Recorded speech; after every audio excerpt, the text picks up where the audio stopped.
యేసు ప్రభు యొక్క శిష్యులకు ఉన్నటువంటి జీవిత విధానం, the life style that Jesus has, the same life style that disciple should have. అది మనం ఆలోచించాలి.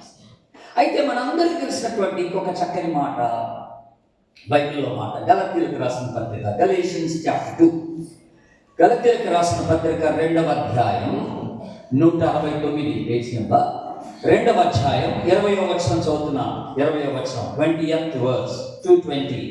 నేను క్రీస్తుతో కూడా, చెప్పండి, క్రీస్తుతో కూడా సిలువ వేయబడి ఉన్నాను, ఇకను జీవించువాడను నేను కాదు, క్రీస్తే నా యందు జీవించుచున్నాడు. అందులో ఒకసారి ఆమేనండి. నేను ఎప్పుడైతే యేసు ప్రభుని అంగీకరించానో, జాగ్రత్తగా వినాలి ఇప్పుడు అందరూ, నేను ఎప్పుడైతే యేసు ప్రభుని అంగీకరించానో ఏమైపోయిందనంటే నాలో ఉన్న నా అన్నది చచ్చిపోయిందన్న. అది సార్ జాగ్రత్తగా వినాలి. నేను క్రీస్తుతో కూడా సిలువ వేయబడి ఉన్న, I am crucified, the I in me is crucified. అదన్నమాట. నాలో ఉన్న నా అన్నది చచ్చిపోయింది.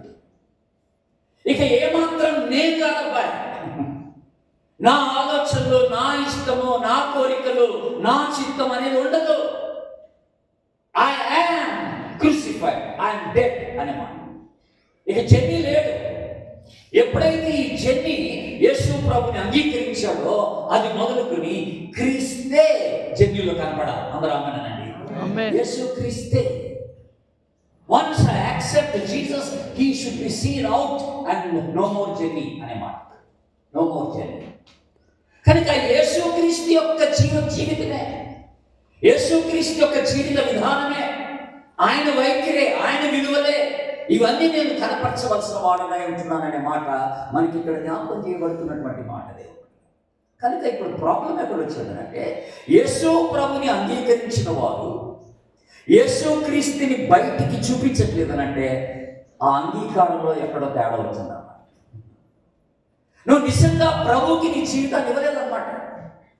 The Lord has not fully taken your life. That's why he is not seen in your life.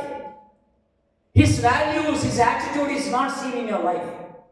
ఆయన విలువలు కానీ, ఆయన జీవిత విధానం కానీ, ఆయన వైఖరి కానీ, ఆయన ఏర్పాటు చేసుకున్నటువంటి ఆ ప్యాటర్న్, ఆ పద్ధతి కానీ నీలో కనపట్టలేదు అంటే యేసుక్రీస్తుకి సంపూర్ణంగా నువ్వు స్థానం నీ జీవితంలో ఇవ్వలేదు అని అర్థం.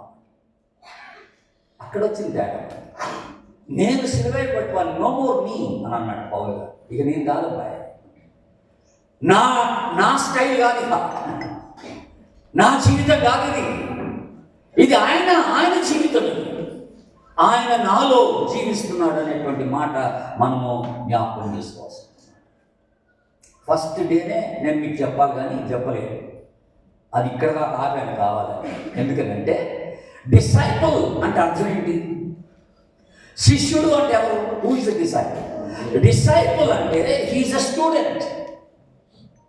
డిసైపుల్ అంటే లెర్నర్, నేర్చుకునేవాడు అని అర్థం. ఒక యజమానుని కింద నేర్చుకునేవాడు. He's a learner under the master అనే మాట మనం జ్ఞాపకం చేసుకుంటున్నాం. He's a student. ఇంకా మన భాషలో చెప్పాలంటే హీఈస్ అన్ అప్రెంటిస్ అని అంటాం అన్నమాట. డిసైపుల్ అంటే ఎవరంటే అప్రెంటిస్. అప్రెంటిస్ అంటే ఎవరు? అప్రెంటిస్ అంటే ఎవరంటే ఇప్పుడు ఒక మెకానిజం నేర్చుకోవడానికి, ఆటోమొబైల్ మెకానిజం నేర్చుకోవడానికి ఒక వ్యక్తిని, ఒక యవనస్తుని ఒక ఆటోమొబైల్ మెకానిక్ కింద పెడతారు. వాడు అక్కడ అప్రెంటిస్గా పనిచేస్తాడు. ఆ పని చేసినప్పుడు ఏమవుతుందంటే వాడు పని నేర్పిస్తాడు, వాడికి జీతం ఇవ్వడు. Is just an apprentice there. He is there to learn the work. Is an apprentice. అక్కడ పని నేర్చుకుంటాడు అంతే. ఆ యజమానుడు ఎలా చేస్తే ఇది అలా చేస్తాడు అనమాట.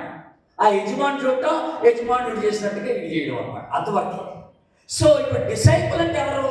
డిసైపుల్ అంటే ఎవరంటే ఆ యేసుక్రీస్తు దగ్గర నేర్చుకునేవాడు. అందరూ ఆమేనండి. ఆయన ఎలా జీవిస్తాడో నేను అలా జీవిస్తాను, ఆయన ఎలా మాట్లాడతాడో నేను అలా మాట్లాడతాను, ఆయన ఎలా పనిచేస్తాడో నేను అలా పనిచేస్తాను. ఆయన జీవిత విధానాన్ని నేను అవలంబించడానికి ట్రై చేస్తున్నాను. I want to imitate the life style of the Lord Jesus Christ as a disciple. ఇది జరగాల్సినటువంటి ఒక పని దేవుడికి. ఈరోజు చాలా మంది worldly people, if you look at the world around you, మీ చుట్టూన్నటువంటి లోకాన్ని గమనిస్తే చాలా మందికి కొంతమంది సెలబ్రిటీస్ ఉంటారు, వాళ్ళు మోడల్స్ అన్నారు.